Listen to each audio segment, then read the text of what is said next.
Welcome to Strung Out, the podcast that looks at life through the lens of an artist. Your host is the artist, writer, and musician, Martin Lawrence McCormack. Now here's Marty. And I have with me probably one of the most important people in Northwest Indiana and the south suburbs of Chicago, Tom Lounges.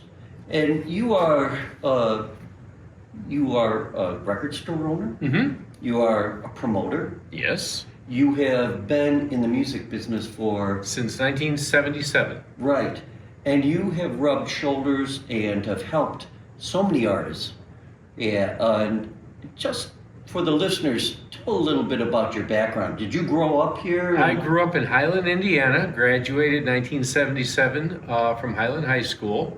I had no ambitions of what I wanted to do. I had to take a course called Radio, Television, Communication, which Highland never had before. It was like brought in. It was, I believe things happen for reasons. Mr. Fetty was the teacher. He just came in, and I want to say they lasted 2 years and the course was gone. So it was right at the perfect time. Mm-hmm. And he challenged me. I really didn't do all that well in school, and I was kind of doing the same in his class, and he started saying, "What are you going to do with your life, Lounges? What are you going to do with your life?" I'm like, "I don't know." And of course, what I occupied my time doing was doodling the Average White Band logo with the buns and Aerosmith and Kiss and all the cool rock logos. And I wasn't a great artist, but I had fun doing it. And he goes, "What do you like music? Why don't you do something with music?" I said, "Well, I'm a mediocre singer, although I did a little rockabilly early on in my life. I can't play an instrument to save my life. What am I going to do?" He goes, "Well, you like the radio?" And I said, "Yeah, I listen all the time." He's like, "Well, who's your favorite DJ?" I said, "Well, right now it's got to be Larry Lujak. Oh, Uncle Larry, he was my boy." And, I used to deliver newspapers, and I'd listen to Bob Surratt and Larry Lujak, and Bob Surratt and Larry Lujak, and always loved Larry. And a couple days later, Mr. Fetty walked in. He threw a book on my desk. It was Super Jock, the story of Larry Lujak. Banana yellow cover. You couldn't miss it. And he said, "Read this. Maybe it'll open your eyes to something." I did. I read it. Probably the first book I ever read all the way through, and it did. By the end of that course, it was a one-semester course. I had taken my spring break, and I was studying sine waves and transmitter law. And back then, to be on radio, to be any kind of broadcaster, you had to have a license. It was like being a pilot, a driver, anything. So I had to get it from the FCC, and there was a requirement and test. It was quite a long test back then, as I recall. And I studied on my spring break, and I went to the Dirksen building in Chicago. I got my FCC license. First test I passed with flying colors. I was very proud of myself. And I thought, I am going to be the new Larry Lujak. Well, that was not meant to happen. One of the things for young folks that I always try to explain to them is, you get what you deserve and what you need, not always what you want. Kind of to quote the Stones, paraphrase the Stones. I couldn't get a job in rock radio to save my life. I couldn't buy my way in. There was very few opportunities for a new DJ in rock and roll. Well, my dad knew somebody at a small local station, and he said, you could write some news copy and do some broadcasting, things like that. So I got my feet wet with that. Copy boy, basically. And then after about 4 or 5 months of doing that, they said, "Hey, we have an opening overnights if you want to learn to board and engineer." So I jumped on this McMartin board. It was primitive, big pots like this. Oh, wow. And it was the old days. And we had transmitters that we had to take readings on and calibrations. I mean, it was actually work. It wasn't like today's digital, everything on a laptop. So I started engineering for Black Gospel. That was my first jump into radio. I would run the reel-to-reels, the old church services on Sundays. Sure. And then at night, that was in the morning, but at night there was a minister. His name was Reverend Harold Patton. And he was from a local church. And he was fire and brimstone. And it was like being in a Blues Brothers movie with James Brown and the outfits they had. And he came in, and some of his guys came in, and they had all their glory clothes on and be the hand in the air, and we're playing Mighty Clouds of Joy, Andre Crouch and the Disciples, Thomas A. Dorsey, the godfather of gospel. And I'm going, what the heck is this stuff? So right there in the studio. Right there in the studio. They would dress up in their robes. Man. And I'm in this little glass box watching this. It was like culture shock for a white kid from Highland. Sure. And, I was reading rock books because by then I was addicted to books. So I'm reading, I remember it was a book called Everybody's Lucifer, Mick Jagger. It was a takeoff on, Sympathy for the Devil. Yeah, and he mistook the title, saying everybody is Lucifer. He goes, no, son, you're not. And he was basically going to save me. And he taught me in the long run. I learned more from him than probably anybody. He taught me about Thomas A. Dorsey. He taught me about all the black gospel groups. He talked about the Dixie Hummingbirds and all the great choirs. And then we started going into Quincy Jones, Robert Johnson, all these great pioneering, black artists from different eras, different styles. And by the time I left, which is only about a year and a quarter I was there before I got fired, and that was an interesting story. And I learned about this. I learned about black culture. And he goes, you probably thought rock and roll started with Elvis, didn't you? And I said, well, I kind of did. And he goes, no, let's go way back. So we started doing field blues and all this stuff. And that's how I learned the history of music. So you were taught I was taught by the master. By the master, yeah. I learned an appreciation for gospel music, blues music, jazz music. And to this day, I have a blues radio show. I would never have had that if it hadn't been for starting there. So again, it's you get what you need, not what you want. If I had started in rock, I probably wouldn't be doing this anymore. Because it's a one-trick pony. And it's changed so much. It has. It has. So that was kind of cool. And just a brief nugget in there, I did get fired because it was a religious station primarily. And at the end, when you're in radio, if there's something and you get dead air, there's usually back then, there was a pile of records, and the program director would put a black marker through what you can't play. Well, it said fill with music. It was Christmas. And I said, okay, so I'm going through these really dull, boring records, and I found Jingle Bell Rock, and I played it, and the owner of the station, because I happened to be there, the other engineer was running late because of snow. He came from Chicago, and it was Eddie Arnold's version. Oh my God. And the owner came in, he goes, who's playing the devil's music? And I'm like, what? And he goes, who's playing this? I said, well, I guess it'd be me. I'm the only one here. And he goes, you're fired. We don't play songs that say rock. Wow. So, but he wound up going, well, where's Gene? I said, well, Gene's not here. That's why I'm here. And he goes, well, maybe I was a little abrupt, because he goes, I don't know how to run this stuff. He goes, stay in, so I wound up losing my job a week later. They found a reason. Oh my God. Everyone in radio has a great how I got fired from radio story. And you folks that are watching and listening to this, you have to understand, Eddie Arnold was no Elvis. No. He was as twangy as they came. Oh, Switchback. We cover,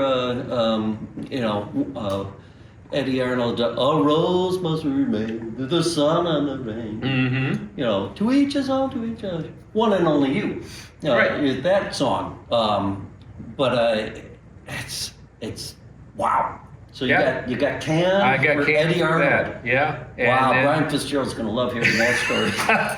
That's great. I jumped into Night Rock later. I went to work for Hegwish. Night Rock had just started. Okay. It was on the same station at night. They brokered time, but that was with, I want to say Bobby Scafish started there. Oh, wow. All these different big cats were there. Sure. And I was clearly not in that league yet. So then they left there and they went to 104 FM,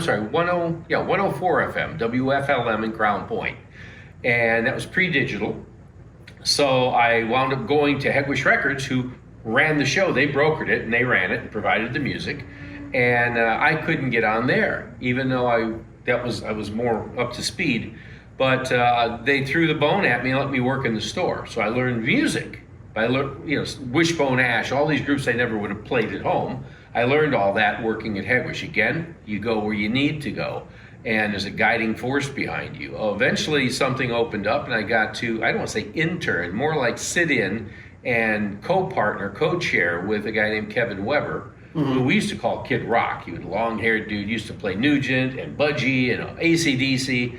And we had Van Pudlow, who was our director at the time, Don Nelson, and everybody had their thing. Van was more into the John Lennons, the Byrds, the softer edge, cool hippie stuff. Kevin was balls to the wall metal, and hard rock.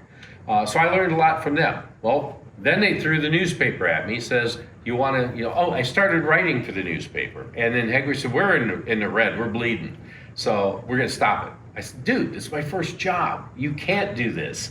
So Hegwish Joe, God bless him, said, I'm going to give you 3 months. You turn it around, you can be the editor. And that's how you got. And that's how I got into. I was a failure as a writer. I mean, I was a horrible English student, and I got thrown in the deep end in the pit, in radio and in print.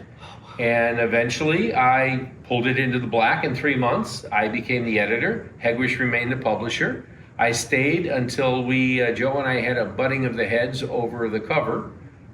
He had wanted Boston on the cover. We had already done Boston on the first album. I don't, we don't want to do that again. I was more into the punk and the emerging bands, so I put the Plasmatics on the cover. Very brutal. We did not get along after that. So eventually I wound up leaving, and I got pushed into the nightclub business. Well, it is something to go from Eddie Arnold to the Plasmatics. That's true. In the course of 2 years. Right. So, yeah, I learned a lot in a short amount of time. Then I went into nightclubs, and Hegwish and the newspaper got me into nightclubs because I would go as a representative covering things, as a journalist. And I get a call one day, and it was from the two primary owners of Point East. And they said, hey, kid, we see you here all the time, blah, blah, blah. We, at that time, it was a disco. It was built as the ultimate disco. Well, disco died at Point East. The original disco demolition was done there, way before the Sox Party. Oh, really? I didn't know that. See, that's a great... It's in Mitch Michaels' book. Mitch is the only one that actually remembers. They destroyed the club. They ripped the doors off. It was horrible. Wow. 5 police districts came out, and it was very out of control. It was like Woodstock. People stopped on 30 and walked. I've got pictures of it. It's pretty wild. Oh, we'll have to get those pictures. Yeah, there's some. So this was before Steve Dahl. This was before Steve. It was Steve Dahl. Oh, it was. Yeah, Steve it was Dahl Steve then. Dahl and Teenage Radiation. It was Roman and all those guys, but it was kind of the dry run. Oh, so when the Sox guys said, "We didn't know," I don't We think knew. so. They knew. They knew it was going to be out of control. Bill Veeck. Yeah, Those guys. But the reason I got that job is disco was dead. So I got a call from the owners, and they said, hey, we know how to run discos like nobody's business, but we don't know anything about rock and roll. Would you be interested? Your name keeps coming up on the list. They didn't really know me, but J.O. at Svoboda's next door, he recommended me. A couple of the band guys did. A couple nightclubs did, because I was always in the clubs. And they said, this kid seems to be on the rise. Why don't you talk to him? So they threw me a ridiculously low amount of money, which at 20 years old was like nirvana. It was like, oh my God, it's a pot of gold. Right. I didn't know what I was worth. I wound up working for peanuts, but I, again, learned so much about bookings, about management, about advertising. I wound up running their newsletter. I still worked a little bit with the radio side, with WMET, The Loop, bringing in the jocks, the Patty Hayes, the Dan McNeils, Dan Michaels, and Mitch Michaels. And that led to other clubs, J.J. Kelly's, Club Dimension, Star Plaza. Spent several years there as a talent consultant with Charlie Blum. My girlfriend at that time was a floral designer, so she strung the ribbon down the summer cut for the opening, and I was there when the Oak Ridge Boys closed the curtain. So I never worked for the Star, but I was there for 80% of their shows. Wow. So again, it's all been a learning experience. And the Star Plaza is no more? No more. No, we had one chance to play there with the Northwestern Indiana That's right. Philharmonic. But we're going to take a little break right here. I'm talking to Tom Lounges, who is a living legend when you think about everything that went down in the music scene in the Chicagoland area. And you are watching or listening to Strung Out. Hey, want to show your support of Martin's artist endeavors? Buy Me a Coffee is an online site that makes supporting Marty easy. In just a few taps, you can make a payment of any amount, and no account is needed. You can also decide to become an ongoing supporter.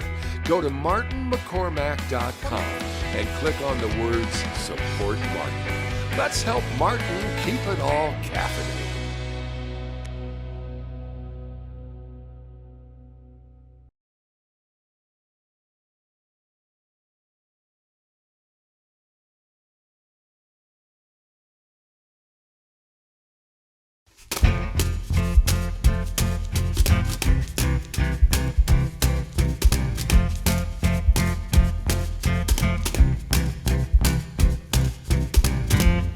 When I was a kid, it lived under my bed. When I was older, it lived in my closet. Nowadays it likes to live in my head. There's just no way I can dodge it. Fear is a friend and a foe. Fear, it's with me wherever I go. We know fear, a foe but a friend, and it's gonna be with me to the end. I fear whenever there's something new, it holds me back. If there's a change, it gets real mad. When I wanna leap, it attacks. How can something so good be so bad? Fear is a friend and a foe. Fear is with me wherever I go. We know fear, a foe but a friend, and it's gonna be with me to the end. I fear.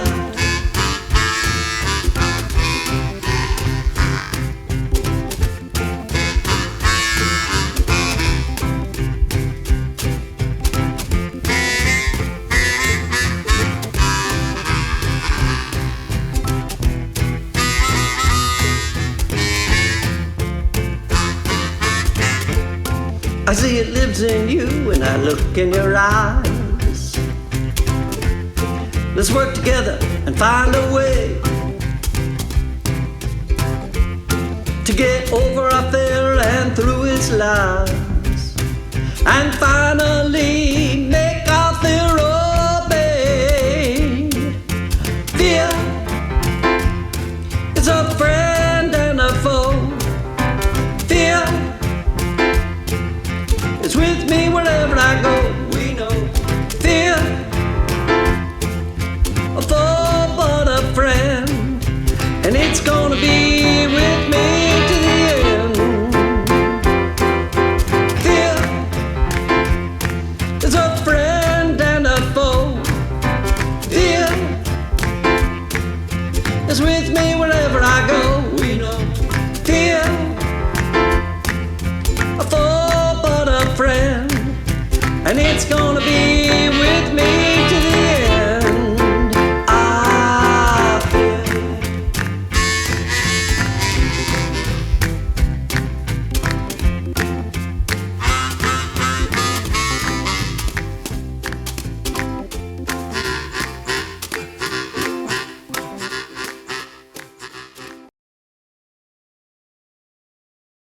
We're back at Town Lounges. Hello.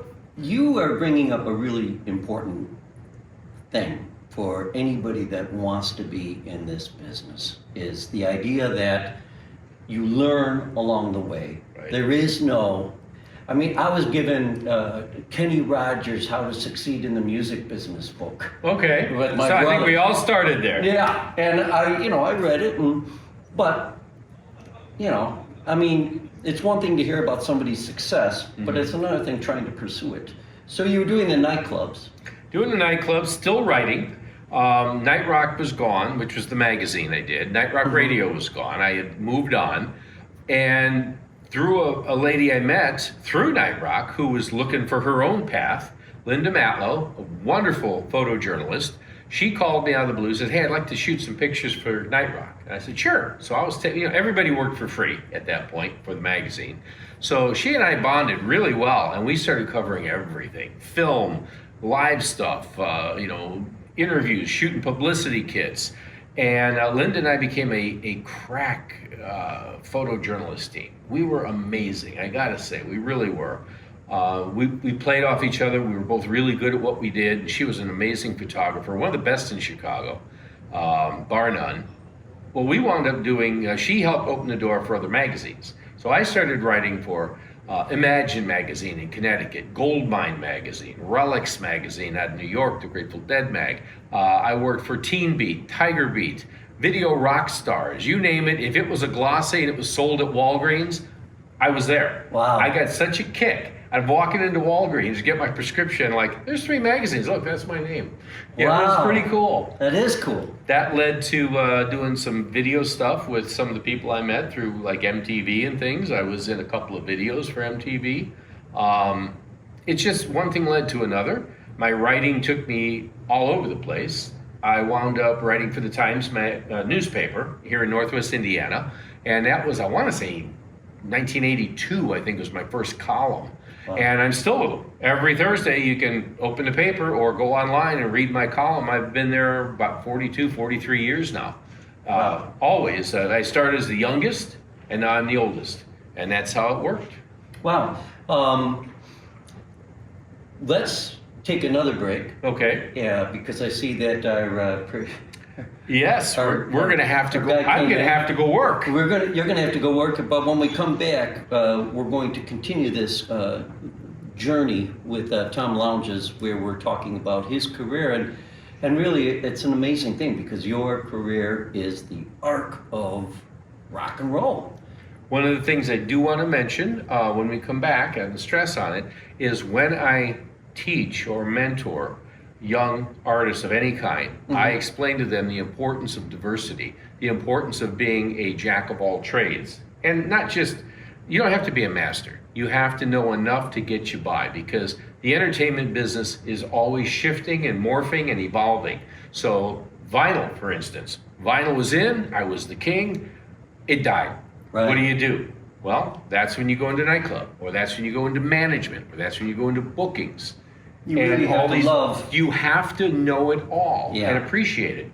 And that's why, since 1977, I can say I've always worked in the music business. Yeah. All the different variations. One of the few people I know that has worn so many different hats. Mm-hmm. And still do. And you have, and you know, when we get back, we're going to have to talk about, the various artists that you have. It's a who's who. It's a who's who. Yeah. And what an interesting and exciting career that you have. And what's the name of your record store? It's Tom Lounges Record Bin, B-I-N, and it's at 218 Main Street in downtown Hobart. It's 7 days a week. It is my wife calls it my man cave. It's like part museum. Everything in there was stuff given to me by the artists. So you'll see real artifacts, and I can tell you a story. She says, you're the golf pro of rock and roll. Tell a story about that. Tell a story about that. People will come in and say, what was Prince like? What was Waylon Jennings like? Right. And then there's the pictures and there's the artifacts, and it's legit. I can actually tell a story tied to everything. Well, that's a good reason for people to make a journey down there to Hobart then, to see it, because...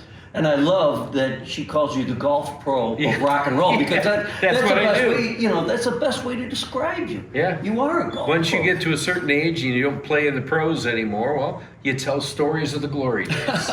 Well, when we come back, we're going to continue along that path, but also I really do like this idea of like mentoring for the next generation, because, we can't look 20 or 30 years into the future, but it's a rough and rocky road to be. There's a few young kids I met when they were 14, 15 that I've worked with over the years, and they've got the talent. They've done it themselves. I am not some Svengali, but they were along for the ride. I helped open the door, and then they just ran through it, kicking and screaming. And I'll talk about some of them when we come back. Perfect. We're going to be back after this break. You are on Strung Out. Don't go away. Just a touch would mean so much. Would it kill you to try? You do try. You do try. Just a word whispered to keep me hanging on. Hanging on. Hanging on. Baby, only fools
Hello, I'm Polly Chase, here with artwork by Marty McCormick. This is titled Dream. It's an 8x10 pen and ink drawing.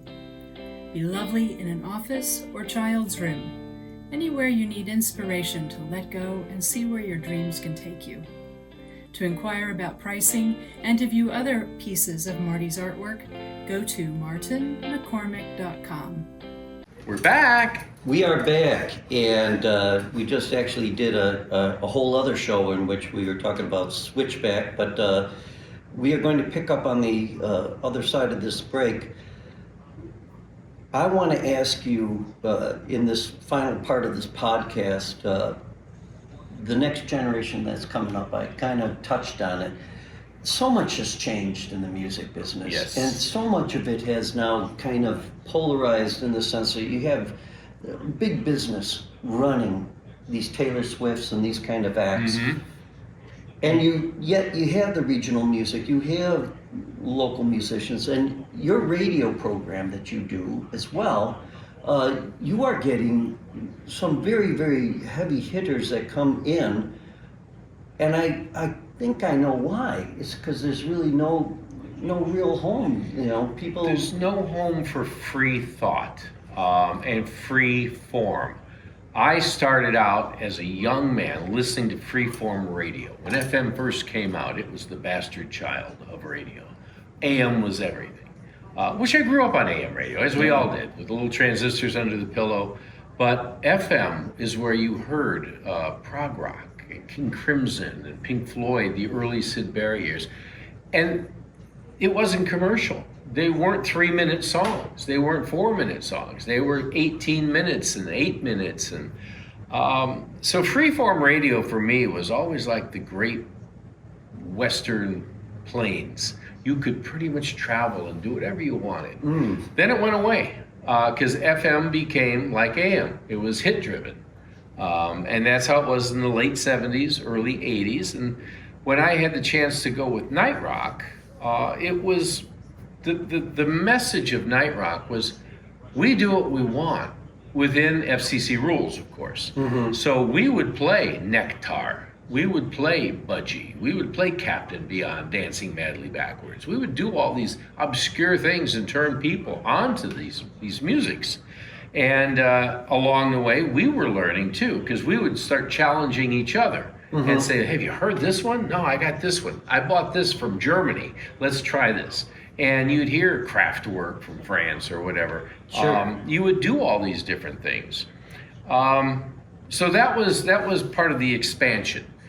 When it came to getting to middle age-ish, maybe even pre-middle age, I started getting known. I was in the daily newspaper. I was doing radio. There were pictures of me with rock stars. So I would have some of my former teachers and people I went to school with that were now teachers would say, hey, Tom, would you talk to my class? Would you come in? I said, sure, always happy to give back. 1984, well, it was before that. I was still with Night Rock, and I was asked to do J-Day, which is Journalism Day, as we called it back then. And it was at Purdue Cal in Hammond. Barbara Mayer, who was the journalism teacher at Highland High School, although I never took journalism there because I was a ne'er-do-well student, as I mentioned, she did come to respect what I was doing, and she said, we're having J-Day, which is to bring kids in to the campus to visit and pursue journalism as a career, as a profession. So I said, sure. So I thought I was going to talk to this little class because they showed me, and it was a tiny little classroom. And I thought, great. Well, then a couple hours later, they said, well, we're going to move you to a slightly bigger class. And then the next day, they're like, well, we got more students interested. We're going to move you to this. By the time they were done, I was in a giant auditorium, and I needed a microphone and a podium. And it was like, you see on television where the college professors are talking and kids are all the way up the thing. It was, how did I get here? My first speaking engagement. And I had no idea of bounce back on a microphone. Uh-huh. I was like confused. I was hearing my own voice in my head and losing track.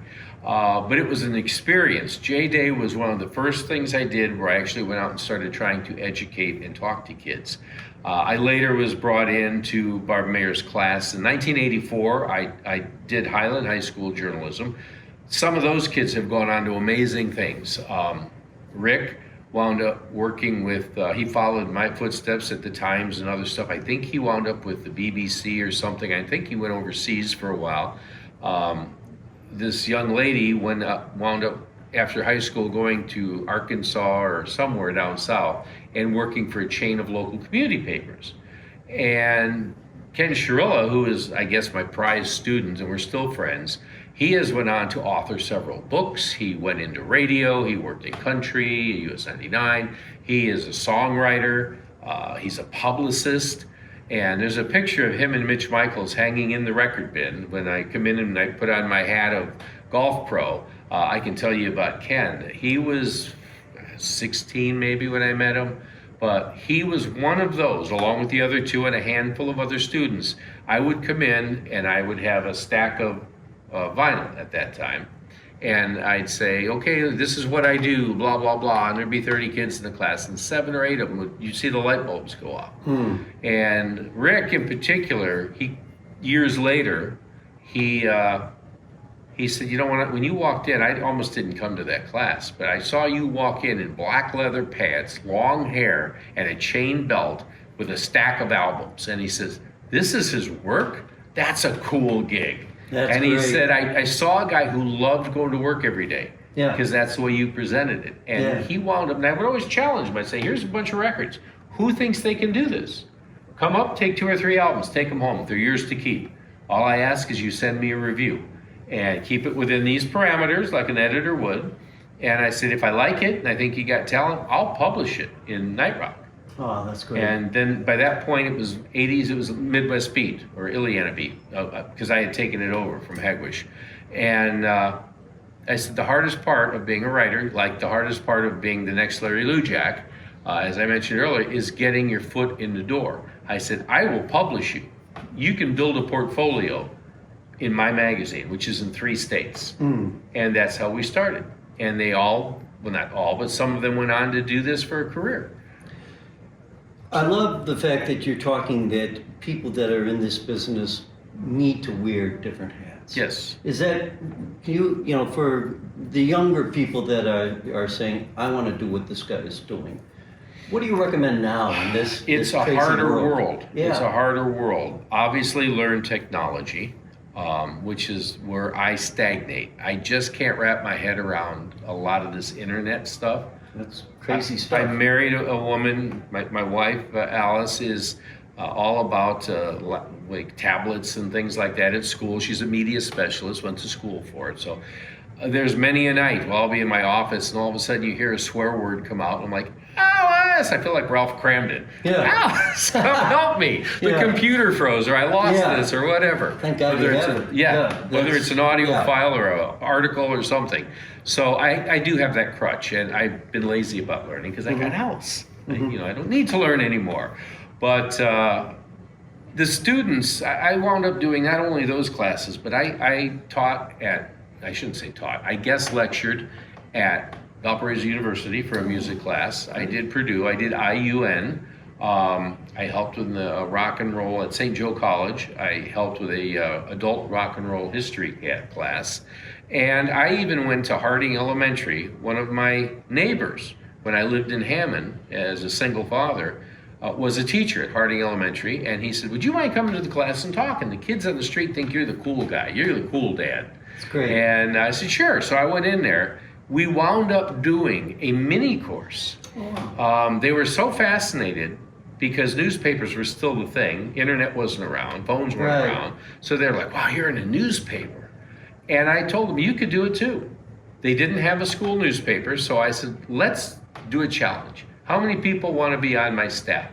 Then we had elections. You're a publisher, you're the sports writer, you're the entertainment writer. And they picked, like a student council. They voted and picked. And we actually, over the course of, I want to say it was 2 weeks, they'd come in 3 times a week, 2 or 3 weeks. And I actually brought in prizes, advertisers. I said, you have to go out with your parents to local businesses.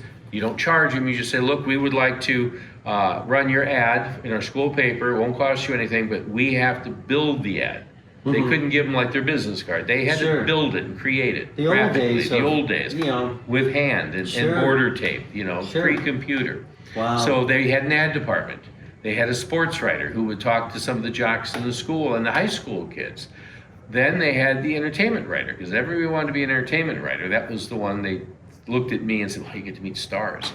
So I tapped one of my local celebrity buddies, Brian Middleton, who was a hit mix guy on B96. Everybody, all the kids listened to B96 with all that music back then. And I brought Brian into the classroom. He was somebody I found when he was underage, in fact. He was spinning records in a roller rink, and I was so impressed with this kid and his ear and his knack for mixing. He was amazing. And I said, I am not worthy, I was a mixer, but I couldn't touch what he did. So you launched? I brought him to Jubilation, which was a nightclub when it was still an alcohol bar before it became a all-ages club. I had to be legally responsible and say, I'm going to watch out for him. I'm music director. He will work for me under my careful eye. Brian is still doing it. He worked for all the major stations. I still see him. He's got his own son who's a spinner now, working in a roller rink like he was. We became dear friends. We DJ'd each other's wedding, and it's a lifelong friendship. And I met him because he had talent. So basically, I brought Brian into the classroom. These kids interviewed him.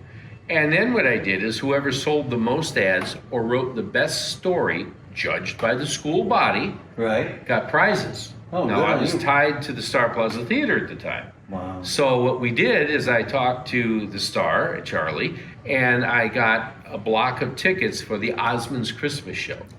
So they could win 4 packs of tickets so the students could take their parents out and say, look what I did. I'm in 5th grade, 6th grade, because it was elementary, it was 5th and 6th graders. And I just won a pair of tickets. I just got $100 in tickets to take you out, Mom and Dad. It's great, and teaching the kids to do that media part of it. I think the media part of it is so crucial to, with music, and especially for artists today. I think, especially with the social media, because record labels are few and far between. They don't really exist. They don't exist. The ones that do, you kind of mortgage your music. Record labels, if you went to Warner Brothers or Sony Records or whatever, they had their own publicity department, their marketing department, their A&R, which was artist and repertoire. They would help you pick songs, put you with songwriters. It was a machine. Most record labels downsized, and the first thing they cut was publicity. So there was no publicists anymore. All my friends that were in publicity formed their own companies, and they were now outsourced. And I became one of those people for a while. I didn't really like being on that side because I felt it wasn't honest journalism. I'm basically spoon-feeding the public. Well, Marty's album might suck, but it's the best thing since sliced bread. Trust me. That kind of thing. You're a mouthpiece, and you're representing. And it's an honest living, and someone has to do it. But now an artist has to do it for themselves. Themselves. They have to get on and wear that publicist hat and everything that tells me your experience is so viable now because none of that stuff exists anymore. That's so true. Are you going to become a professor? I like guest lecturing. I like speaking, and I still do it from time to time, not very often because there's not really any journalism classes. It's like shop class, it's gone. Yeah. They're not teaching it anymore. And civics, that's gone too. Yeah. So some of these things have to come back, and you have to, I think it's important, people can reach Tom through Facebook. And that's true. Tom Lounges, Lounges. Lounge with an S on it. Lounge with an S. And get in touch with him if you have a school and you want to talk, have him come in and talk about the music business, because you're on the level where it makes all the difference, I think. And in the last couple seconds here, the local scene. Local scene is goes in waves. When I first got into it, the local scene, I was a child of the 60s, of the 50s, but in the 60s I came of age. And we had the Ides of March, we had Shadows of Night, we had the Buckinghams, we had Crying Shames, on and on and on. Then that morphed into the next generation with Off-Broadway, the Hounds, Survivor, Gambler, all these great bands, M&R Rush. They were doing their own music, and they were writing their own ticket and playing big rooms like Point East. Yeah. Suddenly, it became all about cover bands again because it came down to the almighty dollar. And now it's tribute hell. Yes, it is. Everything tribute is tribute this, tribute that.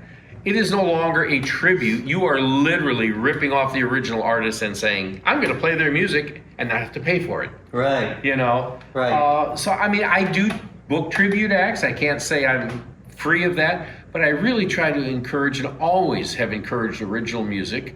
A couple of quick stories. At the Record Bin, we used to do open mic before COVID in the back room. I would broadcast it. I had ASCAP, BMI, and CSEC licensing, and we did my equivalent of what would be a Tiny Desk concert. Yeah. We would have local celebrities play. We did open mic. We did all ages, everything. Free coffee, never a charge.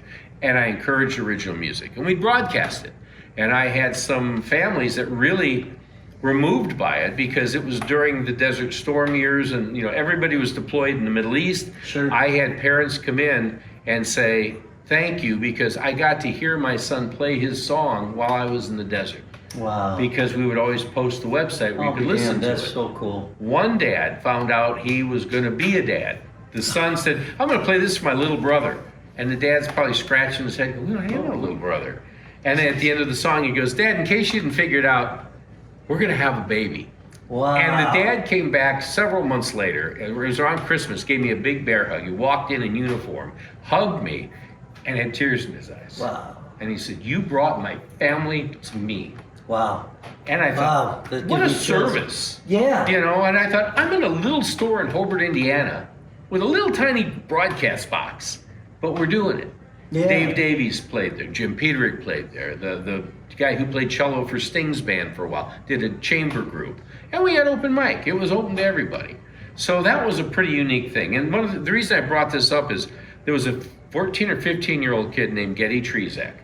Getty was so impressive. He brought in people. He impressed all the older musicians there for this open mic. I now work with him a lot. He has now graduated high school.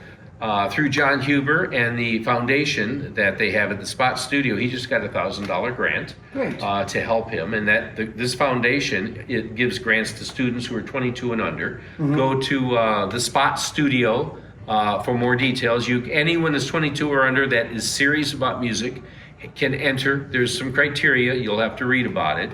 But it is definitely something cool. Back when I was booking Lake County Fair in the mid-teens, 20 teens, there was a 14-year-old girl who was doing a band called Capernaum, which is I guess a town in the Bible. Right. It was Christian pop, and I was so blown away by this band. All kids. One was 12. Wow. And they kept winning battles and things like that. And I stayed in touch with her and her family, and today she is Leanne Stutler. She's well known. She's got several hometown albums out. She went to Columbia. Anytime she had a question, or Getty has a question, or any of these kids that I really believe in, I'm a phone call away. I don't have all the answers, but if you want me to bounce something off me, I'm happy to do it. Even though the times have changed, I don't have all the answers. Well, any of you, that's a wonderful invitation to reach out to Tom, and we could talk forever because you are we'll have to pick this up again. I want to thank you though. You've been here for the regular musician. You've stood up for us original artists, and you've really held up this part of the world to allow live music, and you're still doing it. Still doing it. Always will. Will you die with your boots on? I will retire, but I'm not going to fully retire, even though my wife would like that, I think. The one thing, I'll close with this, is one of the things I say when I'm doing an original music showcase or a songwriter night or whatever.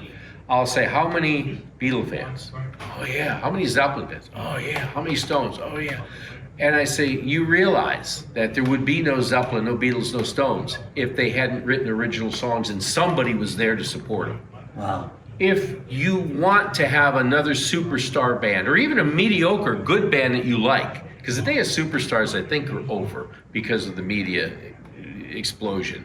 But if you want a band to have a career and you want to go out and buy their records, if you're a Zeppelin fan, somebody had to be there when they were playing in the basement, in the garage. Right. The Stones, whoever, the Kinks. Right. And if you don't support the original artists now, music will die when those artists die. That's very true. And I can hear the National Weather Service off in the background in the radio studio. We have a big storm coming in. Big storm. But I like that you have to support live music. And that's one thing I tell my audience with Switchback. I always say, thank you for supporting live music, because this is what gives it, this is all we have left, really, in a lot of ways. So we'll pick this up again, because there's so much to talk to you about, and I hope you really do get some people talking to you and reaching out to you. All right, thank you much. Thank you, buddy. Come to the record bin and let me give you the tour. And that's Tom Lounge's Record Bin in Hobart, Indiana. Right downtown, 218 Main Street, literally next to the Art Theater and across from the post office. The two biggest buildings in town. You can't miss it. Well, how close are we to Elkhart right now? It's a bit of a drive. Good. Well, that's where the storm is, so his place is safe. Yeah, it's a bit of a drive. Enjoy talking to you guys, and we'll pick you up later next week. Thank you for supporting Strung Out. Bye-bye. Stay safe. Thank you for listening. For more information about this show or a transcript, visit martinmccormack.com. While there, sign up for our newsletter. See you next time on Strung Out.